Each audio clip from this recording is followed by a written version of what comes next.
कितनी अजीब बात है ना भाई। मुंबई में पानी को लेकर चिंता की खबर क्या आई, अचानक लोगों को ये एहसास होने लगा कि पानी भी कोई बड़ा मुद्दा है।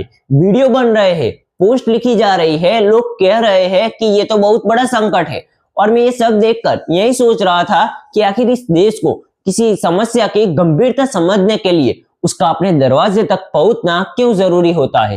क्योंकि पानी की दिक्कत आज पैदा नहीं हुई, ये कहानी सालों पुरानी है। बस फर्क इतना है कि पहले ये उन लोगों की कहानी थी जिनकी आवाज कोई सुनना ही नहीं चाहता था।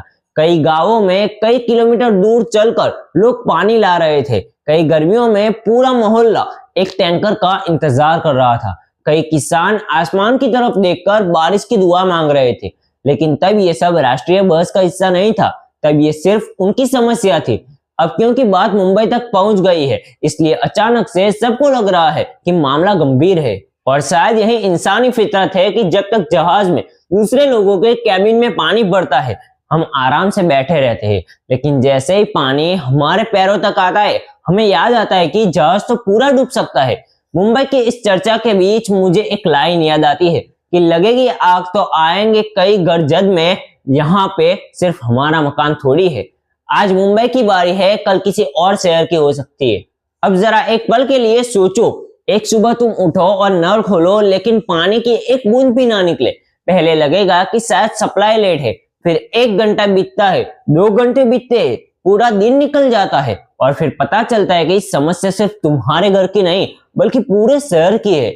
और उस वक्त सबसे डरावनी चीज पानी की कमी नहीं होगी, डरावनी चीज ये होगी कि अब करना क्या है। क्योंकि पानी ऐसी चीज नहीं है जिसे आप बाद में खरीद कर पूरा कर लो या किसी और शहर से तुरंत मंगवा लो। और अब इसी तस्वीर को थोड़ा बड़ा करके देखो, करोड़ों लोगों का शहर, ऊंची ऊंची इमारतें, चमकती सड़कें, बड़े बड़े मॉल, करोड़ों की गाड़ियां, लेकिन पीने के लिए पानी नहीं। सुनने में अजीब लगता है, लेकिन धीरे धीरे भारत के कई बड़े शहर इसी दिशा में बढ़ते दिख रहे हैं। और ये सिर्फ एक दिन में नहीं हुआ, ये धीरे धीरे हुआ, सालों में हुआ, और हम धीरे धीरे इसे नजरअंदाज करते रहे हैं। देखो, हम ट्रैफिक पर तो बहस करते हैं, महंगाई पर बहस करते हैं, हर चीज पर चर्चा करते हैं, लेकिन जिस चीज के बिना इंसान कुछ दिनों से ज्यादा जिंदा नहीं रह सकता, उस पानी को हम तब तक नजरअंदाज करते रहते हैं जब तक वो हमारी जिंदगी में सीधे असर ना डाल दे। और मुझे सबसे ज्यादा हैरानी इस बात पर होती है कि सालों से नदियां सूख रही है, झीलें गायब हो रही है, पेड़ कट रहे हैं, और चेतावनियां दी जा रही थी कि आने वाले समय में पानी सबसे बड़ा संकट बन सकता है। लेकिन तब किसी ने ध्यान नहीं दिया, क्योंकि तब तक टैंकर से काम चल रहा था, बोतल खरीद कर काम चल रहा था, और एसी कमरों में बैठकर लग रहा था कि सब कंट्रोल में है। लेकिन प्रकृति को इससे कोई फर्क नहीं पड़ता कि तुम अमीर हो या गरीब हो, आम इंसान हो या सेलिब्रिटी हो।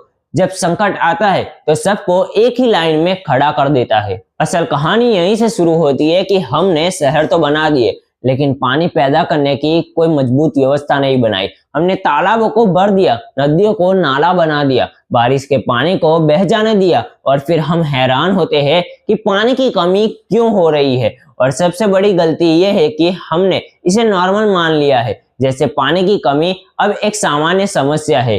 लेकिन सच ये है कि ये सामान्य समस्या नहीं है, ये धीरे धीरे बनने वाला बड़ा संकट है। अगर सच में सोचो तो ये सिर्फ पानी की कमी नहीं है, ये पूरी व्यवस्था की कहानी है। क्योंकि अगर पानी कम होगा तो खेती प्रभावित होगी, खेती प्रभावित होगी तो खाने की कीमतें बढ़ेगी, उद्योग प्रभावित होंगे, बिजली उत्पादन प्रभावित होगा। यानी पानी का संकट अकेला नहीं आता, वो अपने साथ कई दूसरी समस्याएं लेकर आता है। और अब जरा भविष्य की तरफ देखो, अगर आज ही इतने बड़े शहर पानी को लेकर चिंतित है, तो 10 साल 20 साल बाद क्या होगा? आबादी और बढ़ेगी, शहर और फैलेंगे, मांग और बढ़ेगी, लेकिन सवाल ये है कि पानी आएगा कहां से?